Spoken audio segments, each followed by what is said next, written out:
Your Name is riddled with plot holes, needlessly convoluted story elements, cliched tropes, and it isn't really that deep and complex. However, it is an absolute masterpiece because of how effective it is at achieving its one simple goal.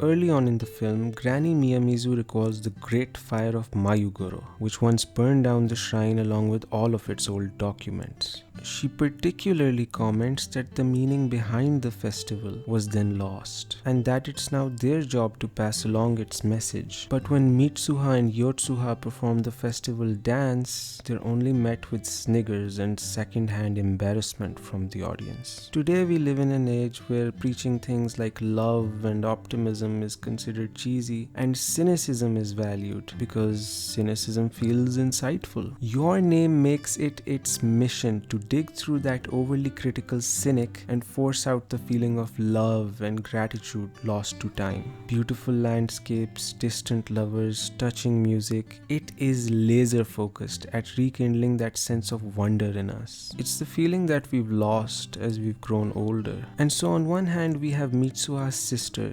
Yotsuha, who actively takes an interest in the shrine's traditions and is unfazed by the audience's reactions. お姉ちゃん元気出しないよ。いいね、学校の人に見られたくらい。思春期前のお子様は気楽でええよね。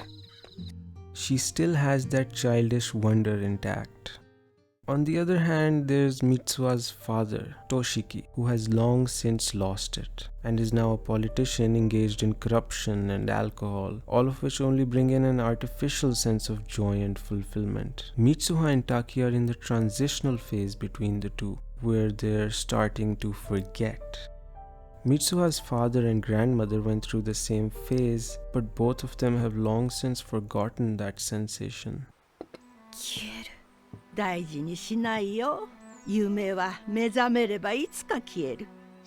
And so the central question the film poses is this: will these two characters make it out of this story with that feeling still intact? It's why they have to find each other, why they keep forgetting, and why it's so important to remember your name, because to them, the other comes to represent what that feeling is, and finding each other is akin to recapturing that feeling. And it's why Taki writing I love you instead of his name on Mitsuha's arm not only carries emotional weight, but is also thematically significant. The symbolism of Musubi and the red thread of fate they pass between each other are there to highlight the connection between them, a promise that they'll eventually find each other again. It's all about the journey to get to that point. In the beginning, Taki and Mitsuha are shown to be at the age where they've grown tired of their own lifestyles, but still hold on to dreams of new experiences. もうこんな街嫌や。こんな人生嫌や。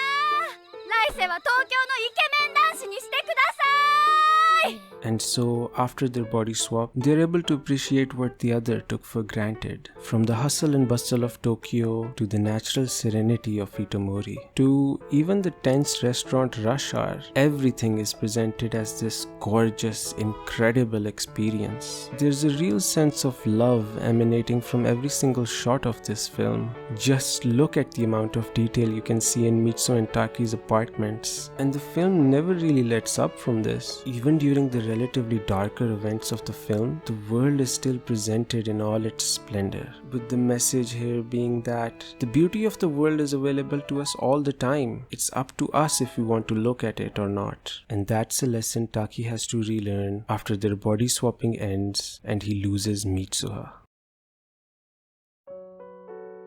He goes on a journey to find her along with his friends who spend more time loitering around and taking photos rather than actually helping him, much to his irritation. Taki is solely focused on the search and forgoes all of this, but gets no closer to finding her. It's only when he stops for a brief respite at a local ramen shop that he's given the answer. ああ、糸森やな。懐かしいな。そうだ、糸森町。そうです。この近くですよね。Characters in this world are encouraged, even rewarded, for taking it easy. お前は誰だ。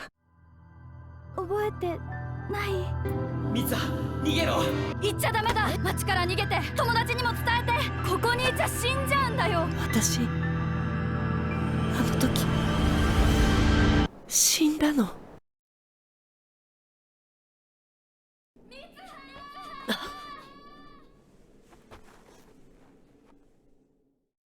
滝くん。When Taki and Mitsuha finally meet before the second comet strike, all of the sense of dread and haste from before washes away. And instead of discussing how to deal with the impending threat, they just find themselves bantering back and forth, grateful that they were given a chance to meet in this place that transcends time, although that's just as abruptly taken away. Mitsuha is able to save everyone from the comet, but is separated from Taki, and soon they both forget. 俺、何やってんだ。